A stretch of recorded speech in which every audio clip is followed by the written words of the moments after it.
itu ada cukup banyak yang mendorong perpanjangan jabatan atau 3 periode. Bahwa sikap-sikap ketua umum beberapa partai yang menyuarakan itu saat itu dikatakan ya sebagai permintaan Pak Lurah. Jadi ketika saat itu saya sedang nyekar di makam Bung Karno Blitar, tiba-tiba muncul berita salah satu menteri yang mengatakan berdasarkan big datanya itu ada cukup banyak yang mendorong perpanjangan jabatan atau 3 periode. Sebelumnya saya bertemu dengan menteri tersebut dan dikonfirmasi bahwa sikap-sikap ketua umum beberapa partai yang menyuarakan itu saat itu dikatakan ya sebagai permintaan Pak Lurah. Kami mendengar itu. Kalau saya katakan, Mas Jokowi, hati-hatilah dengan orang sekitarmu yang memberikan nasihat-nasihat yang justru menjerumuskan dia. Ambil contoh peristiwa yang paling buruk waktu Projo itu.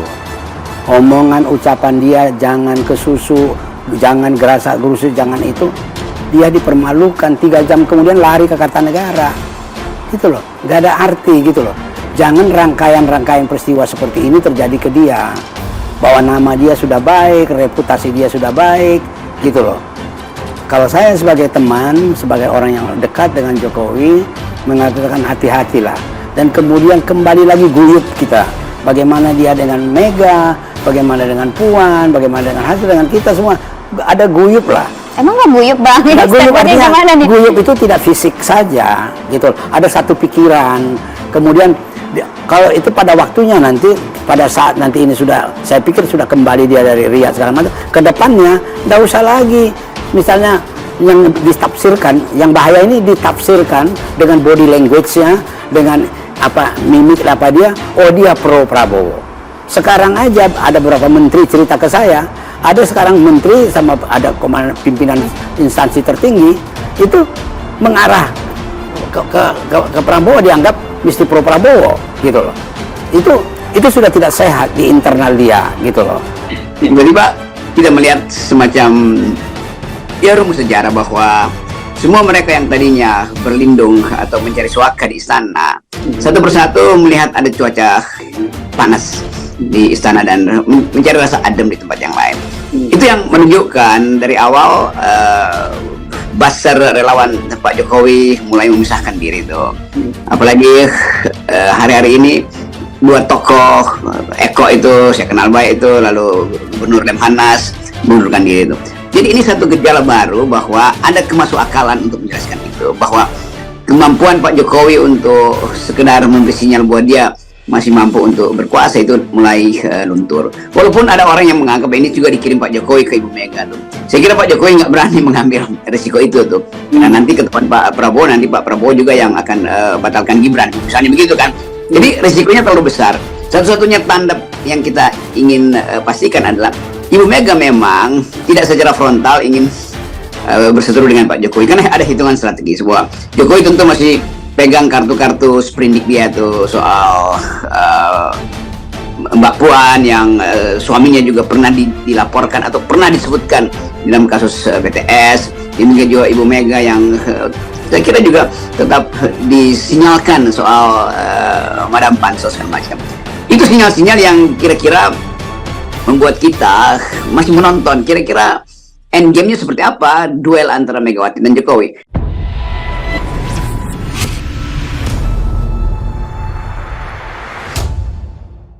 Efek dari rakus ya itu mengubah kekuasaan tidak lagi menjadi amanah untuk mengabdi kepada rakyat, tetapi menjadi candu yang justru memenjarakan dirinya.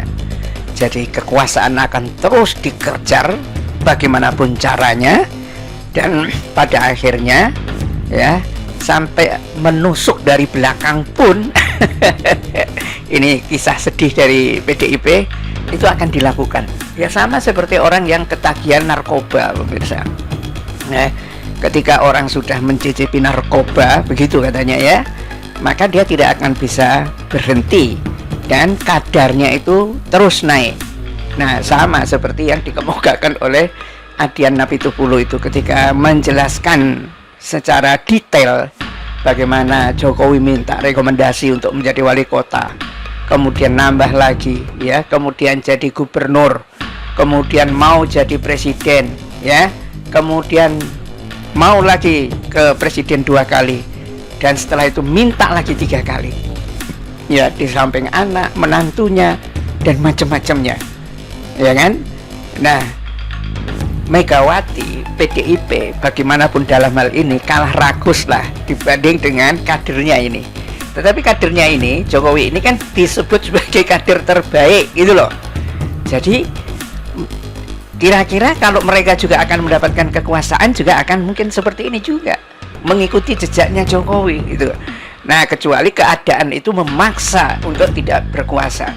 Nah, sama seperti Jokowi, kita baru akhirnya sadar setelah diungkap oleh Adian Apitupulu ini bahwa isu 3 periode itu adalah permintaan langsung dari Jokowi sendiri kepada Megawati, dan akhirnya Megawati mungkin cukup konsisten untuk menjaga konstitusi, mengatakan tidak. Nah, tetapi ketika dia mengatakan tidak itu, Jokowi sudah Dewi Kromo, sudah menjadi raksasa yang dalam pengertian, dalam tanda kutip ya, punya kekuasaan yang tinggi, yang besar ya, di luar spektrum kekuasaan partai. Apa artinya? Dia bisa menggerakkan menterinya ya, dia bisa menggerakkan massa, dia menggerakkan relawannya, dan terus-menerus menggemakan 3 periode itu sampai akhirnya dilawan bukan hanya oleh PDIP tetapi rakyat secara umum. Akhirnya mentoklah itu ya, tetapi tidak berhenti di situ.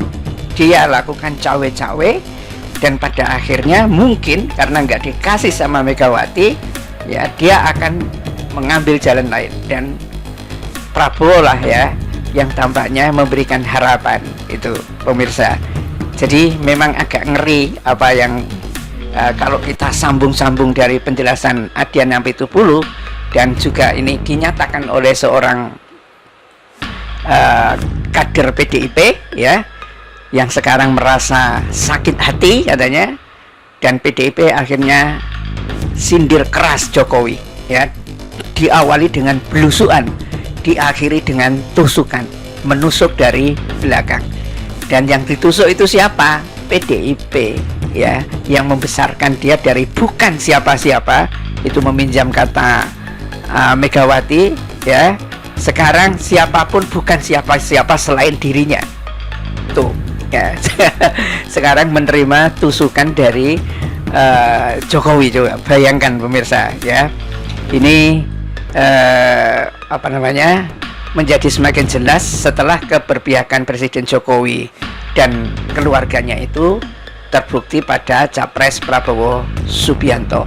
Itu yang membuat PDIP itu sakit hati ya, terlebih anaknya Gibran ya diusung sebagai cawapres Prabowo, sementara PDIP itu punya capres sendiri, punya cawapres sendiri, tetapi kader terbaiknya katanya justru mencapreskan yang lain. Dan jelas bahwa walaupun setengah mati orang jungkir balik ya, ada orang-orang tertentu ya mengatakan, oh ini kan dinasti pengen mengabdi kepada negeri, kenapa tidak kita bolehkan? Ya semua orang mengabdi kepada negeri, tapi kalau dengan cara yang tidak benar gimana coba, ya kan? Ini kan akhirnya banyak sekali melakukan pelanggaran, ya, karena ya ibaratnya di jalan raya saja, ya. Oh kita ini mau melakukan kebaikan, terus ngebut di jalan raya, ya lampu merah ditabrak dan lain ditabrak, itu akan membuat rentetan kecelakaan yang ada di jalan raya. Apalagi kalau dia bawa kendaraan gede gitu, habis itu ya. Ini logika-logika yang sangat sederhana ya, seolah-olah benar karena memang kepentingannya itu gitu. Tapi kalau dipahami ya, walaupun Anda itu punya tujuan yang baik, kalau berjalan ikuti prosedur juga, ikuti prosedur. Kalau enggak, itu bukan hanya mencelakakan orang lain, pada akhirnya juga mencelakakan dirinya sendiri ya, tidak terkendali, jadi seperti candu seperti itu tuh pemirsa ya. sikap Jokowi dan keluarganya inilah yang pada akhirnya membuat PDIP, partai yang mengusung Jokowi, mulai dari wali kota Solo, gubernur DKI, presiden 2 kali, merasa ditusuk dari belakang, ya. Diawali dengan belusuan, ya, gaya belusuan yang terkenal, masuk gorong-gorong dan tipu-tipu soal mobil SMK, ya. Pada akhirnya ya diakhiri dengan tusukan, dan yang ditusuk itu perasaannya adalah orang PDIP, ya PDIP. Kalau rakyat, ya yang ditusuk itu rakyat hancur-hancuran.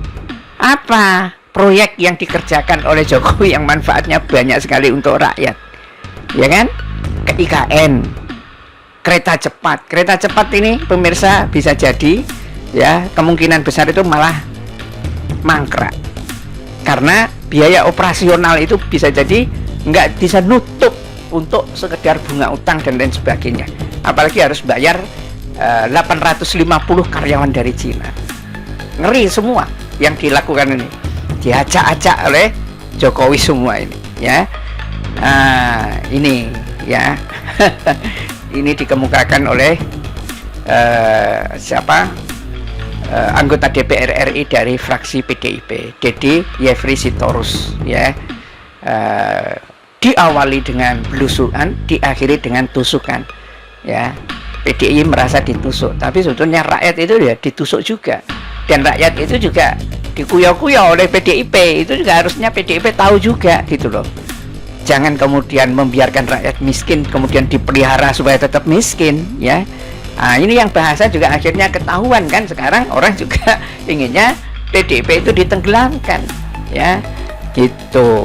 Nah, ini